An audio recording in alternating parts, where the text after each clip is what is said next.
KJ Hamler. We've been hearing a lot about KJ Hamler. I guess he's one of those Penn State guys, not too far away from the where the Eagles play. But as you can see, we've been hearing about this guy for good reason. He has elite top end speed.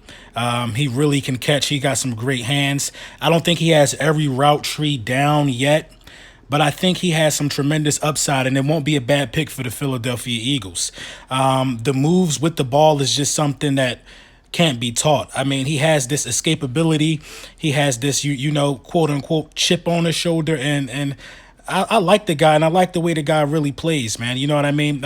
It's so deep with these wide receivers, with guys like this being available. I think he'll run somewhere in the 4.3, low 4.4 area, but he has blazing speed. He could take the top off of a defense, man. It's a couple knocks that I have on him. One being his size, and just I got questions about his durability going to the next level. I just don't know how he'll hold up with some of the rigorous hits and some of the brutal scheduling, especially being in the NFC East where guys are physical and defenses are a little bigger because they want to stop the run. As I said, man, he's 5'9", a buck 76. I didn't know he was that small. In 2019, he had 56 receptions, 904 yards, 8 touchdowns.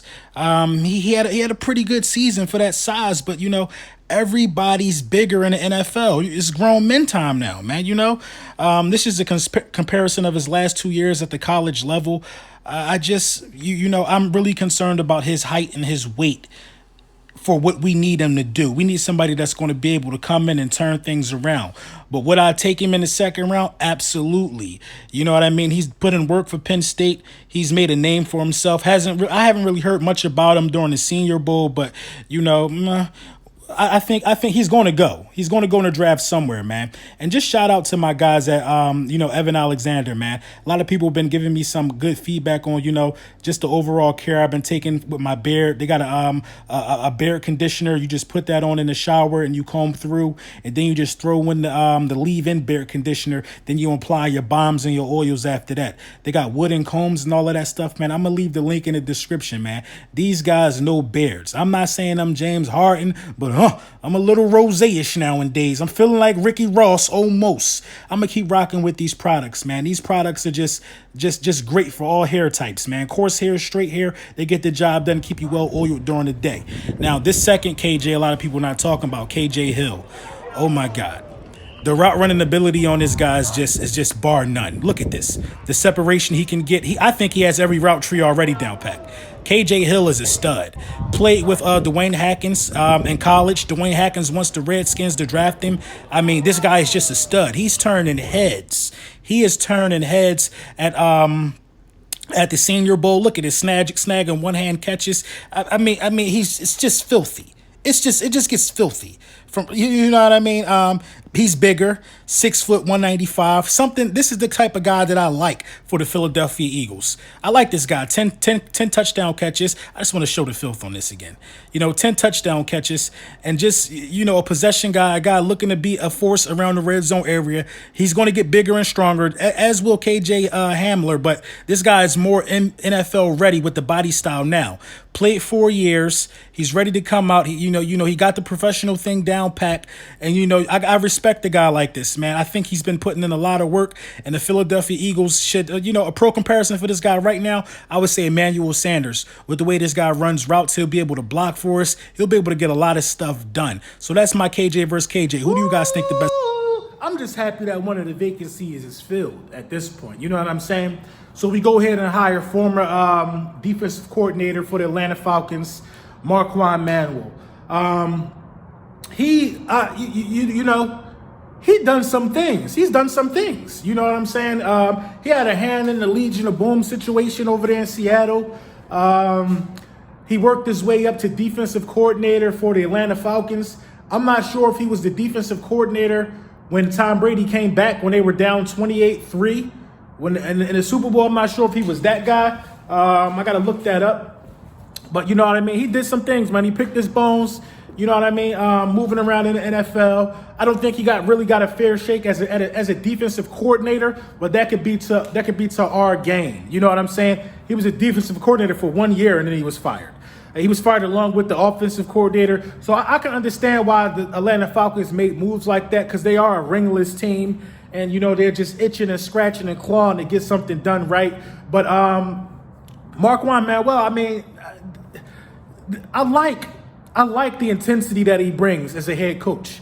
He was the one that got famous for this wrong reason of asking Eli Apple of his sexual preference during the NFL Combine. He actually asked him of his sexual preference, which is wild to me because it has nothing to do with football at all. But I look at it like this. If a coach would ask somebody something like that, he ain't gonna have no problem asking you, do you feel like riding the bench? Pause. Do you feel like coming out of the game? You know what I'm saying? Do you feel like tackling today? And when he was a defensive coordinator with the Atlanta Falcons, it was a lack of urgency in tackling. Guys didn't look like they wanted to be there. So basically, a lot of the players got this guy fired. Nobody even wanted to play for Atlanta Falcons when he was the defensive coordinator on the defensive side of the ball. But at the end of the day, man, he's been unemployed for, I think, like a year and a half, 2 years, something like that. So he got an opportunity now to make everything right and do everything different this time around as a defensive back coach. He's a former safety. I think he won with, he didn't win the Super Bowl. I think he played with the Packers. I don't know if he won the Super Bowl or not, but I know he's a former safety. He's only 40 years old. He's young enough to get these guys engaged. He's fiery enough to let guys know that, this is your job. I look a couple things up about him on YouTube, and I think that he can actually be the guy that can further the development of Sidney Jones. That's what guys like Sidney Jones and Rasul Douglas were missing.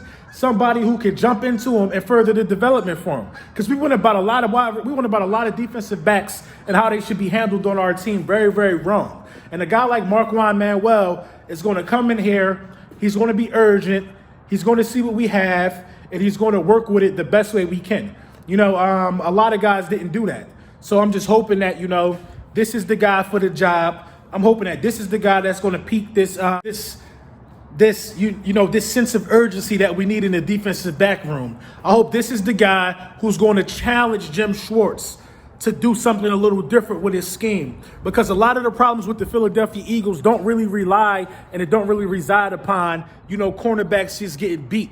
This cornerback is being put in the position to be beat.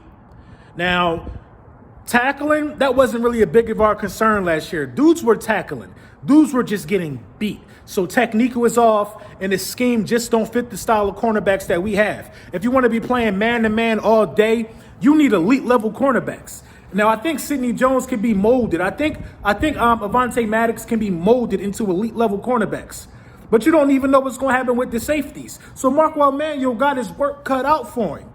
Any coach that comes to us is going to have their work cut out for him. Wide receiver coach, everybody going to have their work cut out for him. We don't know what exactly is going to be the temperature or the atmosphere of the defensive back room, the wide receiver room. We don't know what's going to be the role of the offensive coordinator. And we don't know who's going to be the quarterback coach. So guys have their work cut out for them, man. Let me know what you think in the comments.